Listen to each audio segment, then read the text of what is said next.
Guys आज की video में हम बात करेंगे कि क्या हमें थर्ड पार्टी के थ्रू लोन सेटल करवाना चाहिए। सोशल मीडिया पे कुछ एंटिटीज होती हैं जो खुद को लोन या डेट सेटलमेंट एजेंसीज के रूप में पेश करते हैं और कस्टमर्स एंड बैंक या एनबीएफसी लेंडर के बीच थर्ड पार्टी मीडिएटर बनने का दिखावा करते हैं और इनोसेंट कस्टमर्स को अपने जाल में फंसा लेते हैं झूठी एश्योरेंसेस देके, जैसे आपकी ईएमआई के बर्डन को कम कर देंगे, आपकी लोन सेटलमेंट में बहुत ज़्यादा छूट दिला देंगे, अगर आप इंस्टॉलमेंट पे नहीं भी कर पाते हैं तो बैंक से आपको कोई परेशान नहीं करेगा, आपके लोन पे ली हुई प्रॉपर्टी को बचाने में हेल्प करेंगे, पेनल्टी अमाउंट देने की कोई ज़रूरत नहीं पड़ेगी। इस तरह की चीज़ों से third party loan settlement agencies social media channels जैसे ट्विटर, इंस्टाग्राम एक्सेट्रा के थ्रू लोगों को कॉन्टैक्ट करते हैं और बहुत ज़्यादा ऐड भी चलाते हैं।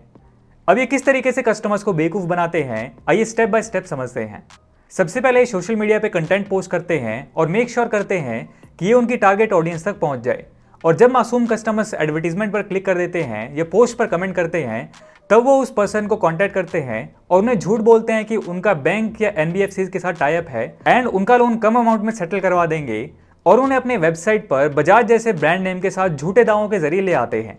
अपनी वेबसाइट पर लाने के बाद वे कस्टमर से ये इन्फॉर्मेशन डालने को बोलते हैं, आप कितने अमाउंट तक कर्ज में हैं, कितने लोन्स हैं, पिछले 6 महीने में कितनी ईएमआई छूट गई है, क्या रिकवरी एजेंट्स आपको परेशान कर रहे हैं, रोजगार की स्थिति क्या है, एटसेट्रा। ये कस्टमर से सारी इन्फॉर्मेशन ले लेते हैं और ये कहते हैं और कस्टमर को विश्वास दिलाते हैं कि वे कस्टमर और लेंडर के बीच सब कुछ समाधान कर देंगे और कस्टमर को ये आशा दिलाते हैं कि आपको कोई टेंशन नहीं लेनी है, हम आपकी तरफ से सब कुछ कर देंगे। और वे कस्टमर से उनके बिहाफ पे काम करने के लिए एग्रीमेंट पे साइन भी करा लेते हैं। ऐसे वादे सुनने के बाद एक मासूम कस्टमर को ये सोचकर आराम मिलता है कि अब उसकी समस्या हल हो जाएगी। लेकिन असली प्रॉब्लम तो अब शुरू होती है, क्योंकि कस्टमर्स की सबसे बड़ी गलती तो यही है कि वो ऐसे थर्ड पार्टी सेटलमेंट करने वाली एजेंसी की बातों पे भरोसा कर लेते हैं, लेकिन लेंडर्स की नहीं, बल्कि लेंडर्स इस प्रकार की किसी भी एक्टिविटी के बारे में अनजान होते हैं। कस्टमर को ये जान लेना चाहिए कि लोन की जो टर्म्स होती हैं उसमें एक स्पेसिफिक कंडीशन होती है कि लोन लेने वाले व्यक्ति द्वारा उसे असाइन नहीं किया जा सकता है। इसलिए अगर वे अपने अकाउंट को सेटल करना चाहते हैं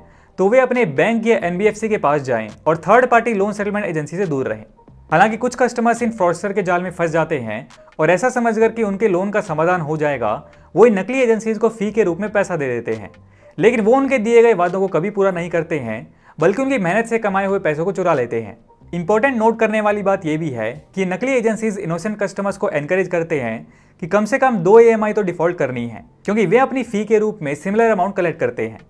जब लेंडर यानी बैंक कस्टमर से कांटेक्ट करने की कोशिश करते हैं और उन्हें समझाने की कोशिश करते हैं कि लोन आपके नाम पर दिया गया है, इसलिए ईएमआई उनके बैंक अकाउंट से ही चुकाना होगा।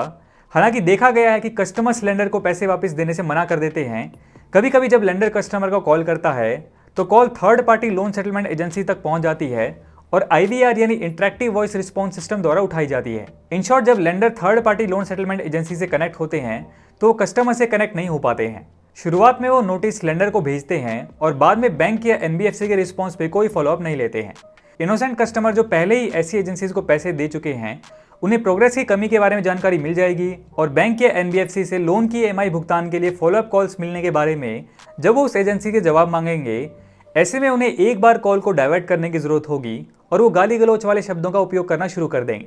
उसके बाद वे इनोसेंट कस्टमर के फॉलोअप के बावजूद कोई रिस्पॉन्ड नहीं करते हैं, जबकि उन्होंने शुरुआत में बहुत विश्वास दिलाया था और प्रोमिस किए थे। इस तरह से वे कस्टमर्स को उनकी मेहनत से कमाए हुए पैसे के साथ स्कैम करते हैं। इस वीडियो का motive third party loan settlement agencies के बारे में जागरूकता फैलाना है और आपको समझना चाहिए कि ऐसे प्रकार की एक्टिविटीज़ में आपको शामिल नहीं होना चाहिए।